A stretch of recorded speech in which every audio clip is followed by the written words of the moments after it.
जय जय राम, जय जय राम। सादर नमन। परम प्यारे राम, परम पूज्य गुरुजन, परम दिव्य आत्माएं और आप सबके मंगल आशीष लिए परमेश्वर अकारण कृपा करके अपने श्री चरणों में लेकर आए हैं। उनका बारंबार धन्यवाद, अनंत बार धन्यवाद। गुरुजनों की अकारण कृपा से वे हमें इस समय मन के रूपांतरण में लेकर आ रहे हैं। उनका अनंत बार धन्यवाद, बारंबार धन्यवाद।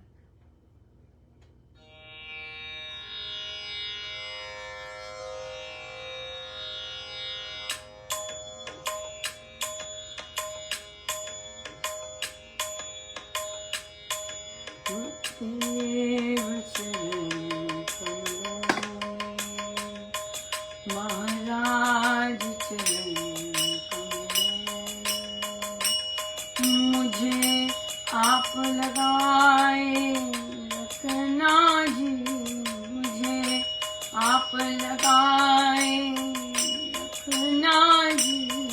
गुरुदेव चरण कमलों में, महाराज चरण कमलों में, इन चरणों की शीतल छाया पास बिठाए रखना जी। गुरुदेव चरण कमलों में, महाराज चरण कमलों में, मुझे आप लगाए रखना जी। गुरुदेव चरण कमलों में,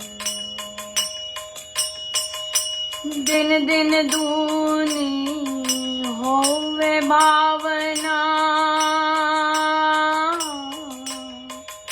दिन दिन दूनी होवे भावना, दिन दिन दूनी होवे भावना, सुरती लगाए रखना जी। गुरुदेव चरण कमलों में, महाराज चरण कमलों में, मुझे आप लगाए रखना जी। गुरुदेव चरण कमलों में, मैं सेवक तू स्वामी मेरा, मैं दास तू स्वामी मेरा, मैं सेवक तू स्वामी मेरा, दास बनाए रखना जी। गुरुदेव चरण कमलों में, मुझे आप लगाए रखना जी। महाराज चरण कमलों में, मन मंदिर में पूजा करूं मैं, ज्योति जलाए रखना जी। महाराज चरण कमलों में, गुरुदेव चरण कमलों में, मुझे आप लगाए रखना जी। गुरुदेव चरण कमलों में, महाराज चरण कमलों में।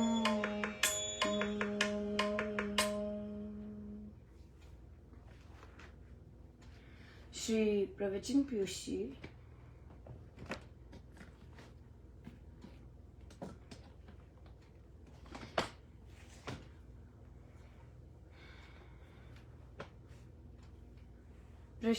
171।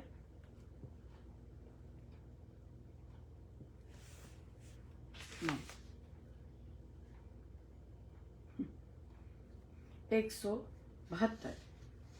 यही देश का हाल है। किसी ने बता दिया तो द्वादशी, नहीं तो एकादशी सही। प्रत्येक आदमी इस बात का मनन करे। किसी मंदिर की ड्योढ़ी के द्वार पर कोई 80 वर्ष का वृद्ध क ख सीख रहा था। एक विद्वान ने देखा। वह विद्वान बड़ी देर तक खड़ा रहा। पूछा कि आप क्या काम करते हैं? कहने लगे, मेरे लड़के दुकान करते हैं, हमारे बाग भी हैं। पहले किसी ने बताया नहीं कि पढ़ना भी सीखना चाहिए। 2 माह से रिश्तेदार ने बताया। लगन तो पहले थी, अब बाल उपदेश समाप्त कर चुका हूँ। इस लड़के को 2 रुपए देता हूँ। ये आधी चौपाई बता जाता है। पंडित आश्चर्यचकित था कि विद्या में प्रेम हो तो ऐसा। उसने प्रश्न किया, यदि गीता रामायण ना पढ़ पाए और पहले ही मर गए तो? कहने लगा, यदि मर गया तो संस्कार तो रहेगा। अगले जन्म में पढ़ लूंगा। प्रयत्न करना चाहिए। थोड़ा सा भी किया हुआ सुकृत शुभ फल लाता है। शास्त्र पाठ प्रारंभ कर देने चाहिए। मैं ये कह रहा था कि शास्त्र का अध्ययन हरेक को करना चाहिए। रस्सी कोमल हो तो भी बार बार के घर्षण से वह पत्थर पर निशान बना देती है। सबसे बढ़िया संगति, बहुत ही सुंदर संगति। बच्चों को हम जरूर, बड़ों को भी रिकमेंड करते हैं जो अकेलापन महसूस करते हैं, जो अकेले होते हैं। बच्चे भी कई बार शेयर नहीं कर सकते अपने पेरेंट्स के साथ या बात नहीं कर सकते। उनको प्लानर्स, राम नाम लेखनी बहुत ज़्यादा हेल्प करती है। और फिर अकेलापन जो होता है वो फिर महसूस नहीं होता। बड़ी कृपा बरसती है क्योंकि प्रभु वहाँ पे फिर पधार जाते हैं, गुरुजन पधार जाते हैं। पढ़ने का बहुत सुंदर पुस्तकें हैं, पुस्तकें पढ़ना चाहें बच्चों के लिए वो बहुत सुंदर है। ग्रंथ पढ़ना चाहें, जो मर्जी, बहुत कुछ है, बहुत खजाना है। कुछ मर्जी करना चाहिए पर करना चाहिए, ये बहुत इम्पोर्टेंट है। हमारा प्रश्न एक चल रहा था और हम वो लेते हैं। प्रश्न था कि समर्पण में अगर हमने समर्पण किया है तो फिर हम, और फिर झूठ बोलता है कोई, राइट, झूठ बोला जाता है, तो फिर वो कैसे चलता है, वो काम कैसे चलता है? देखिए, समर्पण मतलब कि जो तेरी इच्छा है वो हो, राइट, उसे मैं स्वीकार करता हूँ। सो जब कोई ऐसी सिचुएशन आ जाती है और फिर अब सिचुएशन आई मतलब कुछ ना कुछ पकड़े गए या कुछ ना कुछ ऐसा हुआ, तो अगर हमने परमेश्वर को कहा है कि जो भी आप लाएं मैं उसे सहर्ष स्वीकार करता हूँ, तो फिर क्या हुआ कि अगर असत्य बोलना पड़ा, अगर किसी ने आपको घेर लिया और आप फंस गए या आपसे गलती हुई, आप फंस गए, तो अब आप वो आपने असत्य बोला, तो फिर वहां पे यही आ जाता है कि फिर समर्पण कैसे किया। समर्पण मतलब कि भी हाँ, मैंने सिचुएशन सहज स्वीकार की है। तो अगर कोई बोलता है कि भाई तुमने ये काम किया और हम नहीं बोलते, ये हम कहते नहीं मेरे से तो नहीं हुआ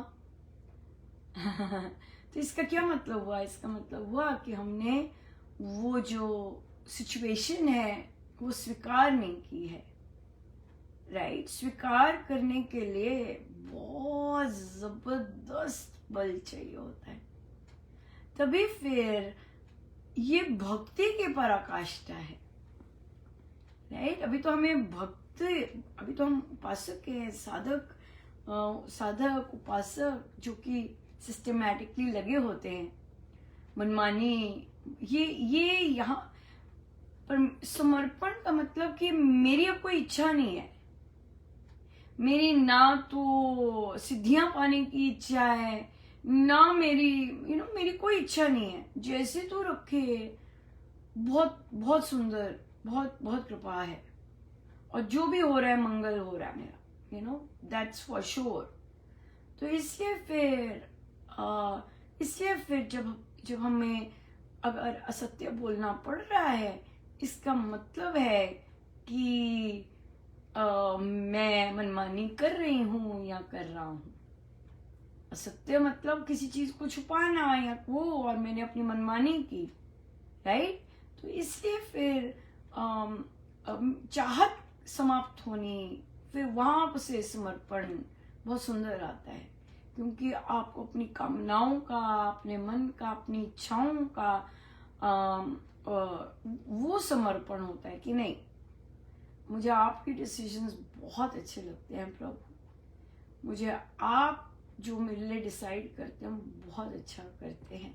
सो ये जब चीज आनी शुरू हो जाती है तो फिर बल मिलता है, फिर तभी हमारा साथ में राम जो जाप चलता है, जो योग चलता है, फिर वहां से हम, जैसे देखिए इस मंथ का सितंबर है और इस मंथ का जो कैलेंडर है, आप देखेंगे उसमें यही टॉपिक है कि राम नाम के जाप से मुझे में समर्पण का भाव बढ़ता जा रहा है ना, समर्पण की वृत्ति बढ़ती जा रही है, और मन करते समर्पण और करने का क्यों मन करता है, और प्रेम होता है प्रभु से, राइट। और उस प्रेम के कारण हम लेश मात्र भी अपने पास कुछ नहीं रखना चाहते, हम हर चीज अपने गुरुदेव के लिए और अपने गुरुदेव की इच्छा जैसी है वैसे करना चाहते हैं। अपनी कोई इच्छा नहीं है, अपनी कोई इच्छा नहीं रहती उसमें। समर्पण में कामनाओं का सफाई होनी बहुत ज्यादा फिर आवश्यक हो जाता है। समर्पण, जैसे कोई कहता है अच्छा भी मैं प्रभु आपकी शरण में आ गया हूं, अच्छा फिर आ गए हो, बहुत अच्छी बात है, आपका ही फायदा उसमें आपका ही फायदा है। अब बस ठीक है, सब बढ़िया, अब जो भी लाइफ में होगा वो बहुत अच्छा हो रहा है, राम कृपा हो रही है, सहर्ष, हाँ, नो डाउट इन इट। तो इसलिए शरण में आने का मतलब भारी भरकम होता है इसका मतलब होता है जो हो रहा है, जो भी हो रहा है बहुत सुंदर हो रहा है, या आपकी प्लानिंग बहुत सुंदर है, इस तरह का माइंडसेट बनाना। और इस तरह का माइंडसेट प्रेम में बहुत सुंदर बनता है, जब प्रभु से प्रेम होने लग जाता है, जब ये कृपा प्रभु की बरसती है कि प्रभु से प्रेम होने लग जाता है, उनके नाम से प्रेम होने लग जाता है, फिर हम आराम से बैठे रहते हैं, जैसा मर्जी जो हो रहा है सब मेरे परमेश्वर की इच्छा से सब कुछ हो रहा है, सब यू नो। और प्रभु तो किसी का गलत कर ही नहीं सकते, प्रभु तो किसी को गलत सोच ही नहीं सकते, प्रभु तो किसी का अहित ना सोच सकते हैं, ना बोल सकते, कुछ नहीं कर सकते, वो तो हित ही हित करते हैं, तो हो ही नहीं सकता कि अहित हो रहा हो, ये ना चीज। तो बहुत समर्पण फिर यही आ जाता है कि नहीं प्रभु, मुझे यकीन है कि जो भी हो रहा है बहुत मंगलमय हो रहा है, जो भी हो रहा है बहुत शुभ हो रहा है, जो भी हो रहा है मेरे परमेश्वर की बहुत जबरदस्त प्लानिंग है, मेरे प्रभु की बहुत जबरदस्त प्लानिंग है, उसके अनुसार हो रहा है। तो ये समर्पण ये फिर आएगा। तो इसलिए समर्पण है ना, सत्य बोलना मतलब कि कामना कहीं ना कहीं बची पड़ी है, तभी हमने असत्य बोला, बचना है, ये कामना है कि मैं बच जाऊं, तो हमने अपने आप को बचाया असत्य बोल के, राइट। तो इसलिए यहाँ पर कामना है कि मैं बच जाऊं, मैं फंसू ना, पकड़ा ना जाऊं या पकड़ी ना जाऊं, राइट। तो इसलिए वहां कामना आ जाती है। पर समर्पण जब संपूर्ण आने लगता है तो कामना नहीं आती, ये हो जाए, अरे ये ना आए, अरे ये ना हो जाए, अरे ये आ जाए, अरे ये नहीं हो, ये सब नहीं है ये सब नहीं है, ये चीज है। सो बहुत बहुत बहुत सुंदर है समर्पण, शरणागति बहुत सुंदर है। और फिर हम देखते हैं कि प्रभु कैसे कैसे आते हैं, कैसे कैसे खड़े होते हैं, कैसे कैसे समर्पण में फिर जो प्रेम होता है प्रभु से, और फिर हर कुछ उन्हीं की इच्छा से चलने लगता है, फिर वे किस तरह से निभाते हैं वे कल्पनातीत होता है। फिर हम ये भी नहीं बोलते कि कैसे बोले कि लाइयां तोड़ निभाई, क्योंकि हमें पता है कि जो आपने लगाई है वो हमसे पहले आप निभाते।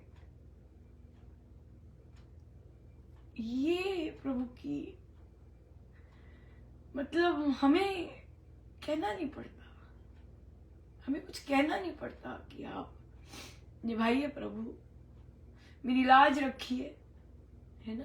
तुलसीदास जी कहते हैं राखो लाज हरी, या सूरदास जी, नहीं, कुछ नहीं। क्यों? क्योंकि वही तो सब कर रहे होते हैं, और वो प्रभु तो सब कुछ प्रेम के वशीभूत कर रहे होते हैं, है ना, प्रेम में ही कर रहे होते हैं। तो हम जो प्रेम में हो रहा होता है सब, तो हम क्या पकड़े, क्या किसी की क्या लाज और किसी का क्या कुछ, सब कुछ तो वही कर रहे हैं, सब कुछ तो वही संभाले हुए हैं, वही सब कुछ तो कर रहे हैं, उन्हीं का तो इनिशिएटेड है सब कुछ, राइट। प्रेम भी तो प्रभु ही करते हैं ना, तभी हमारे अंदर आता है, तभी गुरुजन करते हैं। गुरुजन क्यों प्रेम करते? कहते ताकि प्रभु से प्रेम हो सके, है ना, प्रभु से प्रेम। सो इसलिए समर्पण तो प्रेम है, और लेकिन समर्पण में और प्रेम में हम मांग भी लेते हैं कुछ, लेकिन समर्पण में, शरणागति में मांग नहीं है, मांग नहीं है, यू नो। तो ये इस फॉर्म का प्रेम है कि सब कुछ परफेक्ट है, मेरे प्रभु मेरी केयर कर रहे हैं, छोटी से छोटी चीज की केयर करते हैं, यू नो। सो तो हमें अगर मांगना है तो ये तो बहुत सुंदर जप योग है इस मंथ का, कि राम नाम से मुझ में शरणागति बढ़ती जा रही है, राइट। या फिर राम नाम से मुझ में प्रभु से प्रीति बढ़ती जा, प्रेम हो जाए प्रभु से, बस प्रेम हो जाए। जब प्रेम हो जाता है प्रभु से, फिर संसार नहीं रहता, संसार तो अपने आप निपटा जाता है, क्योंकि वो ऋण होते हैं सारे, राइट। लेकिन जो प्रेम हो जाए प्रभु से, प्रीति हो जाए प्रभु से, फिर प्रीति में उनका दास होना हो जाए। बच्चे होते हम प्रभु के बच्चे, गुरुजनों के बच्चे, राइट। लेकिन फिर दास भाव भी आ जाता है कि आप मेरे मालिक हैं, स्वामी हैं, और फिर दास भाव आता है कि आपको मतलब सब कुछ आप हुक्म कीजिए प्रभु, यस, जो हुक्म सरकार, वैसे भाव, वो प्रेम में, शरणागति में, यू नो, इस तरह से भाव बहुत सुंदर। सो इसलिए अगर फिर से क्वेश्चन कि अगर हम सत्य बोलते हैं पर हम शरणागत हैं, तो कामना है। अगर हमने असत्य बोला या कोई भी ऐसी चीज करी, यू नो, जो कि हमारी आत्मा की क्वालिटी नहीं है, या फिर तब तक हाँ इन द प्रोसेस है कि हम करना सीख रहे हैं, लेकिन उसके लिए चित्त शुद्धि चाहिए, कामना शून्य, चित्त शुद्धि।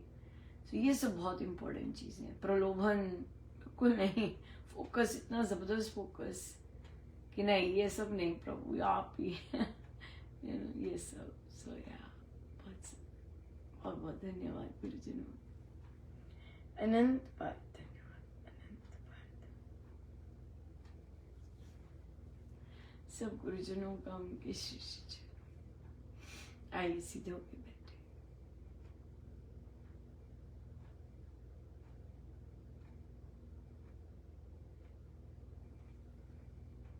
जय जय राम, जय जय राम।